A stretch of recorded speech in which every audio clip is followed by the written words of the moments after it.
So, the cloud. We hear that term thrown around all the time, right? It powers our favorite apps, it stores our photos, it runs entire global businesses. But what is it, really? Well, that's what we're going to do today. We're going to pull back the curtain and demystify the cloud, from what it is to how it actually works.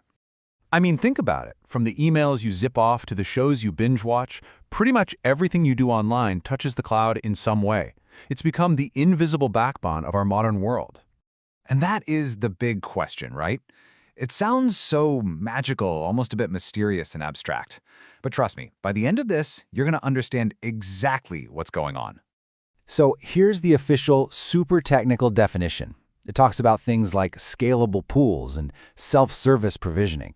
And yeah, it's 100% accurate, but let's be real, it's a mouthful. It doesn't exactly make the concept click, does it?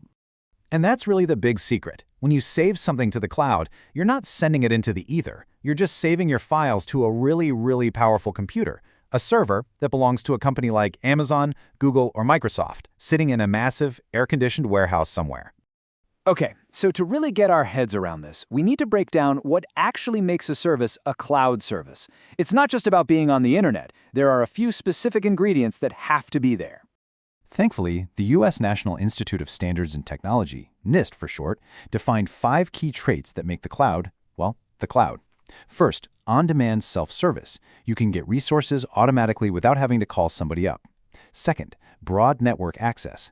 You can get to your stuff from your phone, your laptop, whatever. Third is resource pooling, where big providers serve tons of customers from the same shared computers. Fourth, and this one's huge, is rapid elasticity. You can scale up or down in a flash. And finally, it's a measured service, meaning you only pay for what you use, kind of like your utility bill. All right, so we know what it is. Now let's talk about how it's actually delivered to us. It's not just one thing. There are a few different layers or models, and the one you'd use really depends on how much control you want or need. You'll usually hear about 3 main models: infrastructure, platform, and software as a service.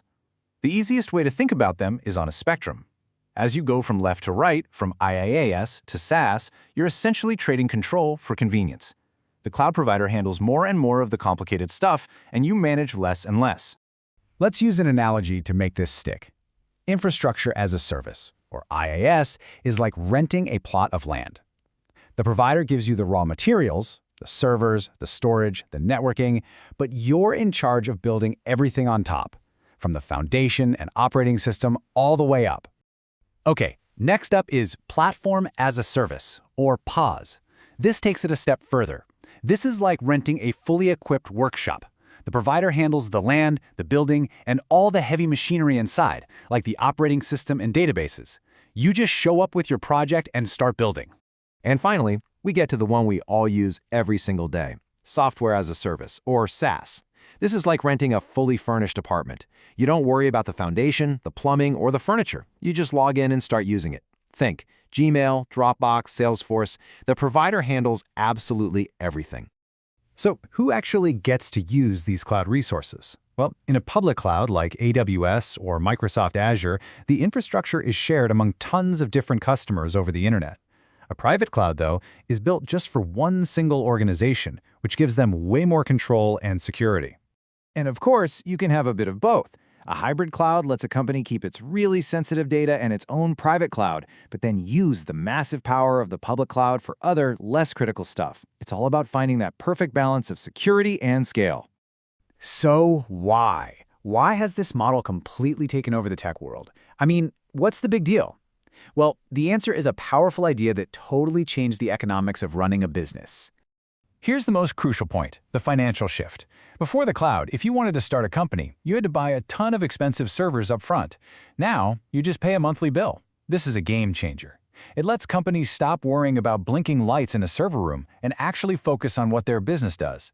Plus, it gives even tiny startups access to crazy powerful tools like AI that used to be only for the tech giants. But, okay, it's not all perfect. It's not all sunshine and endless scalability. The cloud brings its own set of pretty significant challenges and risks that we absolutely have to talk about. Remember that whole pay-as-you-go thing? Sounds amazing, right? Well, it can be a real double-edged sword. Get this, a 2023 Gartner survey found that a whopping 69%, That's almost 7 out of 10 of IT leaders saw their cloud budgets get completely blown out. It turns out it's incredibly hard to keep track of what you're using, and costs can spiral out of control really, really fast. Security is another massive concern, and according to the Cloud Security Alliance, the biggest threats aren't always these super sophisticated hacks you see in the movies. A lot of the time, it's much simpler stuff, like insecure interfaces, accidental data leaks, or even just old-fashioned hardware failures. When you hand your data to someone else, you're putting a whole lot of trust in them to protect it. And the scale of that risk is just immense. Listen to this quote from security expert Eugene Schultz. He highlights the danger of something called hyperjacking. Because you could have data from thousands of different companies all sitting on the very same physical servers, a single successful attack could be absolutely catastrophic. And the list of challenges goes on. Beyond cost and security, you have to think about privacy. Your provider can access your data. Then there's vendor lock-in, which makes it incredibly expensive and difficult to switch to a different cloud company once you're in their system. And at the end of the day, you simply have less direct control than you would if you own the hardware yourself. So, what does this all boil down to? Well, the cloud is a fundamental trade-off. We gain incredible flexibility, scalability, and power by handing over control of our digital infrastructure. But that convenience comes with a very real price, one measured in financial risk, security vulnerabilities, and privacy concerns. The real question for every person in every business is, where do you draw that line?